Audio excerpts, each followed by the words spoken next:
लारी जी वो कह रहे हैं जो बटेंगे तो कटेंगे वाली लाइन है वो हिट हो गई है। अब हरियाणा में उन्होंने बार बार ये संदेश दिया और वहां पर जाति जाति का शोर नहीं पहुंचा, तो जाट नॉन जाट एक हुए। तो यहाँ यूपी में भी जो जाति जाति वाली बात कहते जा रहे हैं अखिलेश जी, वो हिट नहीं होने वाली है, वो ये कह रहे हैं।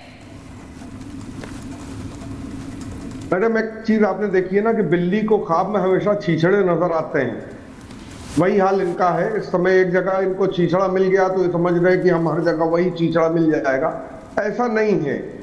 यहाँ का सिस्टम दूसरा है, यहाँ पे मामले दूसरे हैं, यहाँ पे जो लॉ एंड ऑर्डर की सिचुएशन है दूसरी है, यहाँ पे जुल्म और सितम की चीजें दूसरी हैं। यहाँ पे इन्होंने किसी को नहीं बख्शा है, सबको परेशान किया है। व्यापारी परेशान है, चाहे क्या नाम है माइनॉरिटी हो वो परेशान है, चाहे ओबीसीज हो, एससी एसटी हो, सब परेशान है और बहुत अच्छे ढंग से परेशान है।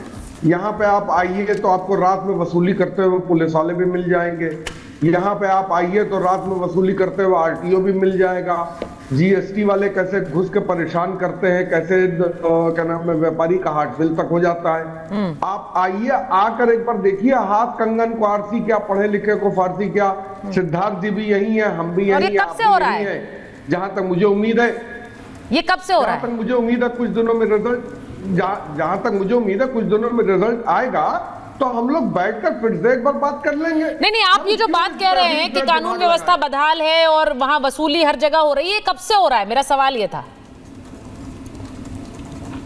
मैडम इस चीज की बढ़ोतरी बहुत समय से हो गई है, 7-8 साल हो गया है। 7-8 साल हो गया, तो 7-8 साल हो गए हैं लारी जी, लेकिन फिर भी बीजेपी को चुन रही है यूपी की जनता। अब वहां योगी आदित्यनाथ फिर से आ गए। मैडम इधर जो ज्यादा वसूली 2-2.5 साल से बहुत, अच्छा 2-2.5 साल से ज्यादा हो गई। और जो परेशानियां हुई हैं वो परेशानियां भी अभी देखने को मिल रही हैं। लारी जी देखिए तो लारी जी अब देखिए, अब आपने बोला 7-8 साल, फिर बीजेपी के रिटर्न की बात हुई तो आपने कहा चलिए 2-2.5 साल से ज्यादा हो गई है। तो अब आप ये मान रहे हैं कि अगले विधानसभा चुनाव में इतनी अति हो जाएगी कि आप लोग आ रहे हैं, समाजवादी पार्टी आ रही है। मैं इनके जुल्म की बात कर रहा हूं कि 7-8 साल से जुल्म चल रहा है, 2.5 साल से जुल्म की इंतहा हो गई। उसका रिजल्ट है कि आप देख लीजिए एमपी के चुनाव में क्या हुआ यूपी में। हाँ। अभी आप देख लीजिए मिल्कीपुर। ठीक है, अब अच्छा ये इम्पोर्टेंट है, ये इम्पोर्टेंट है। एक बार मैं बताइए मिल्कीपुर की सीट का चुनाव क्यों नहीं हो रहा है? हाँ। मिल्कीपुर पर चुनाव क्यों नहीं हो रहा है? क्यों नहीं हो रहा बताइए भाई, आप हैं, आप तो पत्रकार हैं, आप बताइए मिल्कीपुर पर चुनाव क्यों नहीं हो रहा? मैं ये जो चीज बोल रहे हैं लारी जी, मैं अनंत जी आपके पास आ रही हूँ। इंपॉर्टेंट ये है, उन्होंने कहा कि ये जो इंतहा हो रही है बकौल लारी जी, उसका नतीजा है कि 37 सीटें समाजवादी पार्टी को लोकसभा में मिली। आपको लग रहा है कि वो जो इम्पैक्ट है, वो जो 43 सीटें मिली है समाजवादी पार्टी को। अच्छा ठीक है 43 मान लीजिए आप, वो जो गठबंधन को मिल गई, अब मुझे ये बताइए कि वो उसका प्रभाव क्या इन उपचुनावों पर पड़ेगा? सुचरिता जी, पहले तो एक भ्रांति इनकी दूर कर दूं। ये कह रहे हैं मिल्कीपुर में चुनाव क्यों नहीं हो रहा। जो भी विधानसभा क्षेत्र इलेक्शन पिटीशन के अंदर है, उन स्थानों पर चुनाव नहीं हो रहा है। सही बात है। Chief election commissioner Rajiv Kumar ने बहुत स्पेसिफिकली मिल्कीपुर के बारे में ये उत्तर दिया, इसलिए ये भ्रांति न फैलाएं कि मिल्कीपुर फैजाबाद के चुनाव नतीजों से प्रभावित होकर चुनाव आयोग को प्रभावित करके नहीं करवाया जा रहा। इस तरह के दुष्प्रचार से बचना चाहिए, क्योंकि चुनाव आयोग ने स्पष्ट किया। दूसरी बात जो आपने पूछा कि इसका क्या असर इस पर पड़ेगा, मुझे नहीं लगता है, क्योंकि अब हर लेवल पर लोग सतर्क हो गए हैं। भारतीय जनता पार्टी में योगी आदित्यनाथ को भी पता चल गया है कि अब किस तरीके से चुनाव में जो भीतराघात हुए या जिस प्रकार से अफसरों ने कुछ गड़बड़ियां की और जिस प्रकार से संगठन को साथ लेकर उनको चलना है, मुझे लगता है कि संगठन और सरकार इस बार चुनाव में साथ जा रहे थे और साथ जाने के परिणाम मुझे लगता है कि दिखाई देंगे। लोकसभा चुनाव की गलतियों पर गहन मंथन बीजेपी में हुआ। बीजेपी और संघ के लोगों ने मिलकर इस जो भी कठिनाइयां थी उसको दूर किया और लगातार इन दोनों संगठनों के बीच बैठकें हो रही हैं। जो बात आपने तो कही, मुझे नहीं लगता कि इसका असर पड़ेगा। एग्जैक्टली और मैं इसीलिए पूछ रही हूँ। देखिए लारी जी तो गठबंधन धर्म निभा रहे हैं, वो कह रहे हैं हमारी बात जिक्र मत करिए, कांग्रेस की मिलाकर बात करिए। लेकिन मैं वरुण जी आपसे पूछ रही हूँ, उन्होंने ये भी साथ साथ, अब अगर उनकी ये वाली बात माननी है, ये ईवीएम की तरह ना हो जाए, एक बात मानो दूसरी मत मानो, अगर उनकी ये वाली बात माननी है तो ये भी मानिए कि Rahul Gandhi no factor in UP है। अब उनका फैक्टर झारखंड और महाराष्ट्र में कितना चलेगा ये आप बता दीजिए। सुचारिता जी, राहुल गांधी फैक्टर पूरे देश का है। हाँ। भारतीय जनता पार्टी हो सारी डिबेटें और राहुल गांधी पे ही केंद्रित रहती है, पूरे देश की डिबेट। आज भारत के विपक्ष के नेता राहुल गांधी है तो उनका असर कैसे नहीं, जिसका राष्ट्रीय स्वरूप होगा वो तो सब जगह ही चलेगा। तो इसलिए ये चर्चा करना बेमानी है। और जहाँ तक बार बार कांग्रेस अहंकारी, तो अभी अनंत विजय जी ने बिल्कुल स्पष्ट कर दिया कि कितनी अहंकारी भारतीय जनता पार्टी थी कि संघ को भी अलग कर दिया था, अलूफ कर दिया था, इसलिए सीटें कमाई।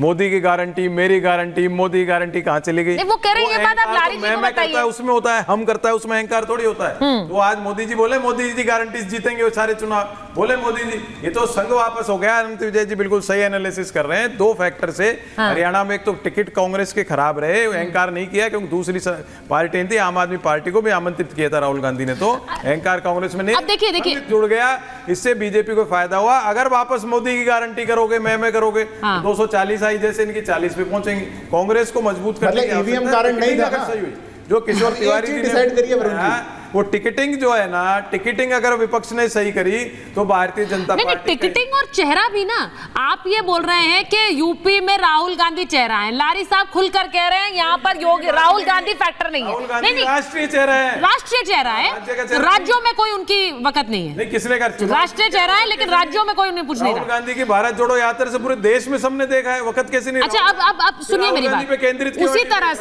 उसी तरह से महाराष्ट्र में उद्धव ठाकरे कह रहे हैं कि भाई चेहरे को अनाउंस करिए आप, हरियाणा जैसा हाल ना हो जाए। तो यहाँ पर किशोर तिवारी बैठे हुए हैं। किशोर जी जरा बताइए कि किसके चेहरे पर वोट पड़ेगा वहां पर?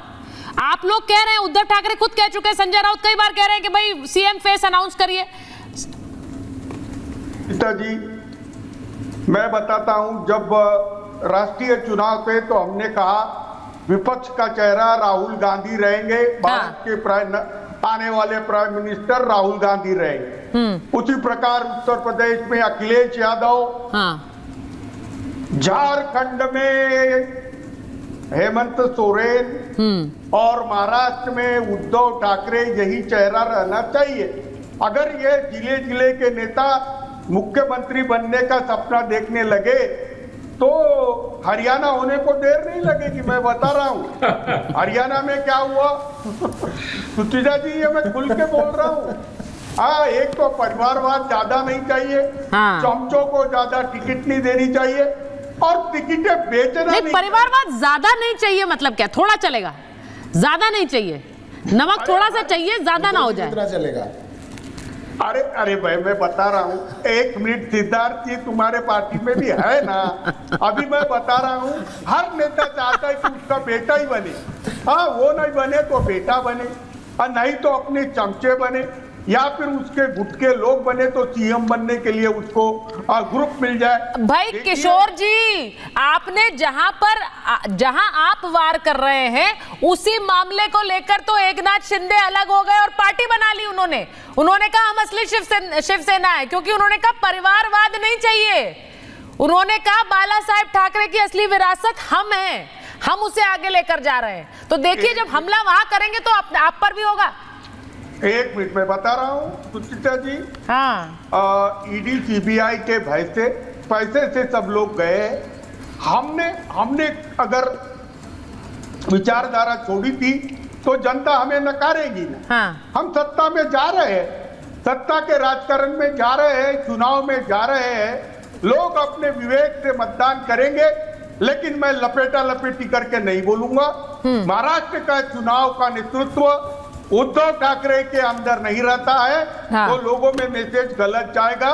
वैसे ही चलिए, ये बात आपको अपनी सहयोगी को समझानी पड़ेगी, ये बात आपको कांग्रेस पार्टी को समझानी पड़ेगी, क्योंकि वो वहां से नाम डिक्लेयर नहीं कर रहे हैं। सीधी बात ये है कि अभी यहाँ पर थोड़ी देर पहले तनुज जी कह रहे थे कि झारखंड में चेहरा दीजिए, महाराष्ट्र में तो चेहरा है, कई चेहरे हैं, लेकिन तब भी सहमति नहीं बन पा रही है। तो ये डिसाइड करिए आप लोग, आप कांग्रेस पार्टी को समझाइए, क्योंकि चुनाव का बिगुल तो बच गया है, वोटिंग होनी है कुछ दिनों में, और वो वोटिंग तय करेगी कि वाकई में महाराष्ट्र की विरासत किसके हाथों में होगी। बहुत बहुत धन्यवाद आप सबका।